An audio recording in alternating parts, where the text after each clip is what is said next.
Gold, trusted gold buyers. మీరు తాకట్టు పెట్టిన బంగారాన్ని విడిపించి ఈ రోజు ఉన్న మార్కెట్ ధరకు కొనబడను.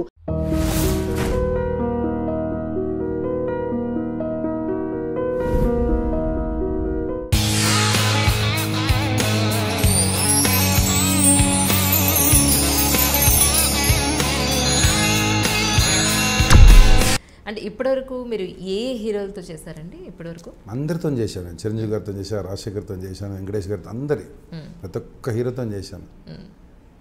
అంటే ఇంకా ఈ హీరోతో చేయలేకపోయినా చేస్తే బాగుంటుందని అనుకున్నాను. ఇంకా ఎన్టీఆర్ గారితో చేసేది ఉంది, ప్రభాస్ గారితో చేశాను, అందరితో మ్యాక్సిమం. ఎన్టీఆర్ గారితో చేయాలి, జూనియర్ ఎన్టీఆర్ గారితో. ఒకసారి కలిసి కలవడం జరిగింది, ఒకసారి ఎక్కడో లొకేషన్లో కలవడం జరిగింది. అడిగారప్పుడు సార్ మీతో చేయాలని అన్న చెప్పారు? లేదు, నేను చెప్పాను కదా, నేను ఎవరిని టైం వస్తుంది, అదే అప్లికేషన్ అక్కడ పెట్టుకున్నారు. డెఫినెట్గా అంతే కదా, షూర్ టైం వస్తుంది అంతే. మనం ఏం చేయాలి, మనం మొన్ననే వచ్చింది, మళ్ళీ ఏదో ప్రాబ్లం వల్ల, అంటే వాళ్ళకి ఏదో, నాకు డేట్ ఏదో ప్రాబ్లం వల్ల ఇదైంది. డెఫినెట్గా వస్తుంది తొందరలో. అంటే ఫిల్మ్ ఇండస్ట్రీలో మీ అంతటా మీరు రాకపోయినప్పటికీ కూడా అప్పుడు మీరు వచ్చారు, ఈరోజు ఎంతో కొంత సెటిల్ అయ్యారు. రాబోయే వాళ్ళకి మీరు ఏం చెప్పదలుచుకున్నారు ఫిల్మ్ ఇండస్ట్రీ గురించి? సినిమా ఇండస్ట్రీ వాళ్ళకు ఉన్న వాళ్ళకు, వచ్చే వాళ్ళకు కూడా సైడ్ ఏదో బిజినెస్ చేసుకోండి, సైడ్లో ఏదో ఒకటి ఉండాలి. లేదంటే చాలా నికృష్టమైన బ్రతుకులు అవుతాయి ఇలా. ఎందుకంటే పాపము సినిమా ఒక్కొక్కసారి 3 months 4 months ఉండదు, అది ఎలా బతకాలి. దీన్ని నమ్ముకుంటే చాలామంది చాలా ప్రాబ్లం అవుతుంది. డెఫినెట్గా ఏదో ఒకటి సైడ్లో బిజినెస్ చేసుకోవాలి. నాకు చాలామంది ఫోన్ చేస్తారు, అన్న నాకు నువ్వేం పని చేస్తావో అడుగుతాను. మీ నాన్న మీ మమ్మీ ఏం చేస్తారు, మీ డాడీ మమ్మీ ఏం చేస్తారు? సార్ మా డాడీ ఫార్మర్, ఎన్ని ఎకరాలు ఉంది? 2 acres ఉంది. వద్దు నాన్న, నీకు ఒక 100 acres ఉంటే వచ్చి ఉండు, మీ నాన్న పంపించగలిగితే ఉండు. ఇక్కడ స్ట్రగుల్ ఉంటుంది. చాలామంది ఎంతో చదువుకొని సినిమా మోస్తూ వచ్చి ఇది చేస్తారు, వద్దు అని చెప్పి చాలామందికి వద్దని చెప్తాను.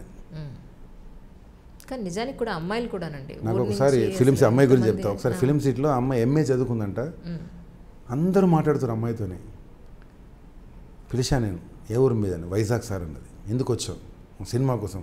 అందరూ అంటే సినిమా ఇండస్ట్రీ ఇంకా ప్రతి ఒక్కడు అమ్మాయిని ఒక చెల్లిలా, ఒక అక్కలా ఎవరు చూడండి. నేను ఓపెన్గా చెప్తున్నా. సో అమ్మాయిని పిలిచి, అమ్మ సినిమా ఇండస్ట్రీ ఇది, మీ డాడీ నెంబర్, మమ్మీ నెంబర్, ఈ డబ్బులు ఉన్నాయా లేవా, డబ్బులు ఇస్తాను.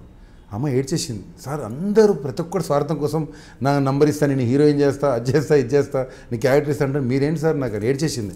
వెళ్ళి వైజాగ్ వెళ్ళి వాళ్ళ నాన్నతో ఫోన్ చేయించింది. ఈ రోజు ఇలా మంచిగా ఇంటికి వచ్చానంటే డాడీ ఇతను ఆ విలను అని చెప్పి చేస్తే వాళ్ళ మమ్మీ డాడీ ఇద్దరు మరి థ్యాంక్స్ అండి అన్నారు. ఎందుకన్నా నాకు మర్చిపోయాను. నేను 1 month తర్వాత కాల్ వచ్చింది నాకు,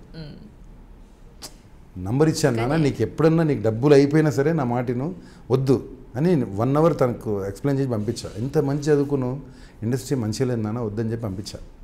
అట్లా చాలామందిని ఇది చేస్తూ ఉంటాను నేను. కానీ అలా వచ్చేసిన అమ్మాయిలు చాలామంది ఎక్స్ట్రాస్గా, లేదంటే వెనకాతల చిన్న చిన్న డాన్సర్స్ లాగా కృష్ణానగర్లో ఎంతో మంది అండి ఉన్నారు.